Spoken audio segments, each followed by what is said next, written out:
ಆಕಾಶವಾಣಿ ಬಿಪಿಯನ್ನು ಬದಿಗಿರಿಸಿ ಅಡುಗೆ, ಆರೋಗ್ಯ, ಮನೆಮದ್ದು, ಪಾಕ ಪ್ರವೀಣರಿಂದ ವಿಶೇಷ ಮಾಹಿತಿ. ಉದರವ ಮರೆತು ಮೆಣಸು ಈಗ ಮನೆಮದ್ದಿನ ಬಗ್ಗೆ ಮಾಹಿತಿ ನೀಡುತ್ತಾರೆ ಮಧುರಾ ಹೆಚ್ ಮಲೋದೆ ಹಾಗೂ ಅಡುಗೆ ಬಗ್ಗೆ ಮಾಹಿತಿ ನೀಡುತ್ತಾರೆ ಪ್ರೇಮಲತಾ ಬಿಎಂ. ಸಕ್ಕರೆಯ ಸರಿಸಿ ಸವಿಯುವ ಆಕಾಶವಾಣಿ ಭದ್ರಾವತಿಯ ಎಲ್ಲ ಪ್ರೀತಿಯ ಕೇಳುಗರಿಗೂ ನಿಮ್ಮ ಬಾನುಲಿ ಗೆಳತಿ ಮಧುರಾ ಮಾಡುವ ನಮಸ್ಕಾರ. ಆರೋಗ್ಯ ಸಮಸ್ಯೆಯಲ್ಲಿ ವಿಪರೀತ ನೋವು ನೀಡುವ ಸಮಸ್ಯೆಗಳಲ್ಲಿ ಹಲ್ಲು ನೋವು ಫಸ್ಟ್ ಪ್ಲೇಸ್ ತಗೊಳ್ಳುತ್ತೆ. ಇದು ಹಲ್ಲಿನ ಹುಳುಕು, ವಸಡಿನ ಸೋಂಕು ಅಥವಾ ವಸಡುಗಳ ನೋವಿನಿಂದ ಉಂಟಾಗಬಹುದು. ರಾತ್ರಿ ಮಲಗಲೂ ಬಿಡದ ಈ ನೋವಿಗೆ ತಾತ್ಕಾಲಿಕ ಶಮನ ನೀಡುವ ಮನೆಮದ್ದು ಲವಂಗ. ಹೌದು, ನಿಮಗೆ ಹಲ್ಲು ನೋವು ಬಂದಾಗ ತಕ್ಷಣ ಮಾಡಬೇಕಾದ ಸರಳ ಕೆಲಸ 1 ಅಥವಾ 2 ಲವಂಗಗಳನ್ನು ತೆಗೆದುಕೊಂಡು ನೋವಿರುವ ಹಲ್ಲಿನ ಸಂದುಗಳಲ್ಲಿ ಇಡಿ. ನಿಮಗೆ ಯಾವ ಹಲ್ಲು ತುಂಬ ನೋಯ್ತಾ ಇರುತ್ತಲ್ಲ, ಆ ಹಲ್ಲಿನ ಆಸುಪಾಸು, ಆ ಹಲ್ಲಿನ ಮೇಲೆ ಆ ಲವಂಗವನ್ನ ಇಡಿ. ಹಲ್ಲುಗಳಿಂದ ಅದನ್ನ ನಿಧಾನವಾಗಿ ಜಜ್ಜಿ. ಲವಂಗದಿಂದ ಒಂದು ತೀಕ್ಷ್ಣವಾದ ಎಣ್ಣೆಯ ಅಂಶ ಬಿಡುಗಡೆ ಆಗುತ್ತೆ. ಇದರಲ್ಲಿರುವ ಪ್ರಮುಖ ರಾಸಾಯನಿಕ ಯುಜೆನಾಲ್ ಪ್ರಬಲ ನೋವು ನಿವಾರಕ ಮತ್ತು ಸೋಂಕು ನಿವಾರಕವಾಗಿ ಕಾರ್ಯನಿರ್ವಹಿಸುತ್ತೆ. ನೋವಿರುವ ಜಾಗ ಮರಗಟ್ಟಿದಂತೆ ಆಗಿ ನಿಮಗೆ ತಕ್ಷಣ ಆರಾಮ ಸಿಗುತ್ತೆ. ನಿಮಗೆ ಲವಂಗದ ಎಣ್ಣೆ ಲಭ್ಯವಿದ್ದರೆ ಇದು ಇನ್ನೂ ಪರಿಣಾಮಕಾರಿ. ಒಂದು ಸಣ್ಣ ಹತ್ತಿಯನ್ನ ತೆಗೆದುಕೊಂಡು, ಅಂದರೆ ಕಾಟನ್ ಬಾಲನ್ನ ತೆಗೆದುಕೊಂಡು ಲವಂಗದ ಎಣ್ಣೆಯಲ್ಲಿ ಅದ್ದಿ ಆ ಹತ್ತಿಯನ್ನ ನೇರವಾಗಿ ನೋವಿರುವ ಹಲ್ಲಿನ ಮೇಲೆ ಅಥವಾ ಹುಳುಕಿನ ಸಂದುಗಳಲ್ಲಿ ಇಡಿ.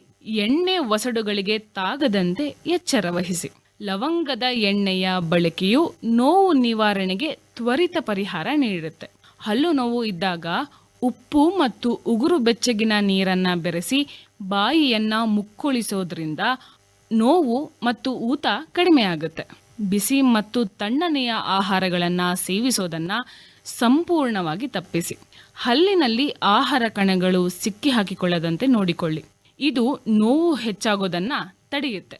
ಸ್ನೇಹಿತರೆ, ನೆನಪಿಡಿ, ನಿಮಗೆ ಪದೇ ಪದೇ ಹಲ್ಲು ನೋವು ಬರ್ತಾ ಇದೆ ಅಂದರೆ ನೀವು ದಂತ ವೈದ್ಯರನ್ನ ಒಮ್ಮೆ ಸಂಪರ್ಕಿಸಿ ಹಾಗೂ ನಿಮ್ಮ ಬಾಯಿಯ ಸ್ವಚ್ಛತೆಯನ್ನ ಸದಾ ಕಾಪಾಡಿಕೊಳ್ಳಿ. ಸ್ನೇಹಿತರೆ, ನಾವು ಮತ್ತೆ ಭೇಟಿಯಾಗುವವರೆಗೂ ನೀವು ಕೇಳ್ತಾ ಇರಿ ನಿಮ್ಮ ನೆಚ್ಚಿನ ಬಾನುಲಿ ಆಕಾಶವಾಣಿ ಭದ್ರಾವತಿ. ನಮಸ್ಕಾರ.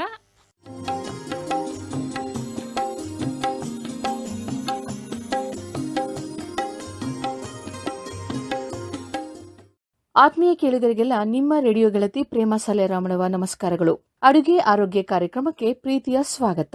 ನಮ್ಮ ಆರೋಗ್ಯದಲ್ಲಿ ಸುಧಾರಣೆಗಳನ್ನ ಕಾಣಲು ತಾಜಾ ತರಕಾರಿಗಳೊಂದಿಗೆ ಸೊಪ್ಪು, ಮಸಾಲೆ ಪದಾರ್ಥಗಳು ಬಹಳಷ್ಟು ಪಾತ್ರವನ್ನ ವಹಿಸುತ್ತವೆ. ಮೂರ್ತಿ ಚಿಕ್ಕದಾದ್ರೂ ಕೀರ್ತಿ ದೊಡ್ಡದು ಅಂತ ಖಂಡಿತವಾಗಿಯೂ ಬಿರುದನ್ನ ಇದಕ್ಕೆ ಕೊಡಬಹುದು. ಇಂದು ಯಾವುದರ ಬಗ್ಗೆ ತಿಳಿಸ್ತಾ ಇದ್ದೇನೆ ಅಂದ್ರೆ ಲವಂಗ ಮತ್ತು ಪುದೀನಾ ಬಗ್ಗೆ. ಇವುಗಳ ಉಪಯೋಗದಿಂದ ಹಲ್ಲು ನೋವನ್ನ ನಿವಾರಿಸಬಹುದು, ಬಾಯಿಯ ದುರ್ಗಂಧವನ್ನ ತಡೆಯಬಹುದು.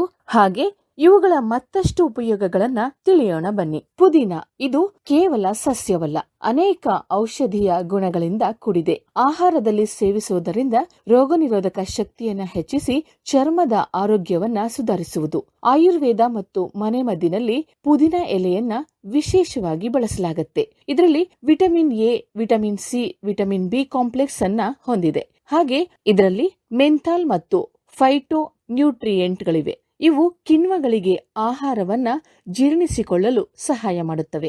ಆಂಟಿ ಬ್ಯಾಕ್ಟೀರಿಯಾ ಮತ್ತು ನಂಜು ನಿರೋಧಕ ಪರಿಣಾಮಗಳನ್ನ ಹೊಂದಿದೆ. ಅಸ್ತಮಾ, ತಲೆನೋವು, ಒತ್ತಡ ನಿವಾರಣೆ. Vitamin A, vitamin C, vitamin B complex ಅನ್ನ ಹೊಂದಿದೆ. ಇದರಲ್ಲಿ ಮೆಂಥಾಲ್ ಮತ್ತು ಫೈಟೋ ನ್ಯೂಟ್ರಿಯೆಂಟ್ಗಳಿವೆ. ಇವು ಕಿಣ್ವಗಳಿಗೆ ಆಹಾರವನ್ನ ಜೀರ್ಣಿಸಿಕೊಳ್ಳಲು ಸಹಾಯ ಮಾಡುತ್ತದೆ. ಆಂಟಿ ಬ್ಯಾಕ್ಟೀರಿಯಾ ಮತ್ತು ನಂಜು ನಿರೋಧಕ ಪರಿಣಾಮಗಳನ್ನ ಕೂಡ ಹೊಂದಿದೆ. ಹಾಗೆ ಅಸ್ತಮಾ, ತಲೆನೋವು, ಒತ್ತಡ ನಿವಾರಣೆ, ಬಾಯಿಯ ಆರೈಕೆಗೆ, ಹಾಗೆ ನೆನಪಿನ ಶಕ್ತಿ ಸುಧಾರಿಸಲು, ತೂಕ ಇಳಿಸಲು, ಹೊಟ್ಟೆ ಉಬ್ಬರಕ್ಕೆ, ವಾಕರಿಕೆ ನಿವಾರಣೆಗೆ, ಋತುಸ್ರಾವದ ನೋವು ನಿವಾರಣೆಗೆ ಇದನ್ನ ಬಳಸಬಹುದು. ಹಾಗೆ ವಿಶೇಷವಾಗಿ ಅಡುಗೆಯಲ್ಲಿ, ಪಾನೀಯಗಳಲ್ಲಿಯೂ ಇದನ್ನ ಬಳಸಬಹುದು. ಇನ್ನು ಲವಂಗ ಇದು ಒಂದು ಸಾಂಬಾರ ಪದಾರ್ಥ ಅಷ್ಟೇ ಅಲ್ಲದೆ ಔಷಧೀಯ ಗುಣಗಳನ್ನ ಇದು ಕೂಡ ಹೊಂದಿದೆ. ಇದರಲ್ಲಿ ಆಂಟಿ ಆಕ್ಸಿಡೆಂಟ್ಸ್ ಅಂದರೆ ಉತ್ಕರ್ಷಣ ನಿರೋಧಕಗಳು ಹಾಗೆ ಆಂಟಿ ಮೈಕ್ರೋಬಿಯಲ್ ಮತ್ತು ಉರಿಯೂತ ನಿವಾರಕ ಅನೇಕ ಔಷಧೀಯ ಗುಣಗಳನ್ನ ಹೊಂದಿದೆ. ಅತಿಯಾದ ಸೇವನೆ ಯಕೃತ್ತಿನ ಹಾನಿಗೆ ಕಾರಣವಾಗಬಹುದು, ಇದನ್ನ ನೆನಪಿಡಿ. ಇದರ ಅತಿಯಾದ ಸೇವನೆ ಯಕೃತ್ತಿನ ಹಾನಿಗೆ ಕಾರಣವಾಗಬಹುದು, ಇದನ್ನ ಯಾವಾಗಲೂ ನೆನಪಿಡಿ. ಬನ್ನಿ ಹಾಗಾದ್ರೆ ಪುದೀನ ಪಲಾವನ್ನು ಮಾಡೋಣ. ಇದಕ್ಕೆ ಬೇಕಾಗುವ ಪದಾರ್ಥಗಳು: ಪುದೀನ 1 ಕಟ್ಟು, ಲವಂಗ 10, ಅಕ್ಕಿ ಅರ್ಧ ಕೆಜಿ ಅಥವಾ 2 ಲೋಟ, ಸಾಸಿವೆ ಜೀರಿಗೆ ಕರಿಬೇವು ಒಗ್ಗರಣೆಗೆ, ಶುಂಠಿ ಬೆಳ್ಳುಳ್ಳಿ ಪೇಸ್ಟ್ 2 ಚಮಚ, ಹಸಿಮೆಣಸಿನಕಾಯಿ 2 ಅಥವಾ 3 ಅಥವಾ ಖಾರದ ಪುಡಿ ಅರ್ಧ ಚಮಚವನ್ನ ಹೆಚ್ಚು ಖಾರ ಬೇಕಾಗಿದ್ದಲ್ಲಿ ಬಳಸಬಹುದು. ಈರುಳ್ಳಿ 1 ಅಥವಾ 2, ಕೊತ್ತಂಬರಿ ಸೊಪ್ಪು 1 ಬಟಲು, ಅರಿಶಿನ ಪುಡಿ 1 ಚಮಚ, ತುಪ್ಪ ಅಥವಾ ಎಣ್ಣೆ 5 ಚಮಚ, ಹಾಗೆ ಅಂತಿಮದಲ್ಲಿ ರುಚಿಗೆ ತಕ್ಕಷ್ಟು ಸೈಂಧವ ಲವಣ ಹಾಕಿದರೆ ಆಯ್ತು. ಇನ್ನು ಪುದೀನ ಪಲಾವ್ ಮಾಡುವ ವಿಧಾನ: ಅಕ್ಕಿಯನ್ನ ಚೆನ್ನಾಗಿ ತೊಳೆದಿಟ್ಟುಕೊಳ್ಳಿ. ನಂತರ ಒಲೆಯ ಮೇಲೆ ಕುಕ್ಕರ್ ಅನ್ನ ಇಟ್ಟು ಅದಕ್ಕೆ 5 ಚಮಚ ತುಪ್ಪ ಅಥವಾ ಎಣ್ಣೆಯನ್ನ ಹಾಕಿ, ಸಾಸಿವೆ ಜೀರಿಗೆ ಕರಿಬೇವು ಒಗ್ಗರಣೆಗೆ ಲವಂಗವನ್ನ ಹಾಕಿ, ಶುಂಠಿ ಬೆಳ್ಳುಳ್ಳಿ ಪೇಸ್ಟ್, ಹಸಿಮೆಣಸಿನಕಾಯಿ ಅಥವಾ ಖಾರದ ಪುಡಿಯನ್ನ ಹಾಕಿ, ಜೊತೆಯಲ್ಲಿ ಈರುಳ್ಳಿಯನ್ನ ಹಾಕಿ ಬಾಡಿಸಿ.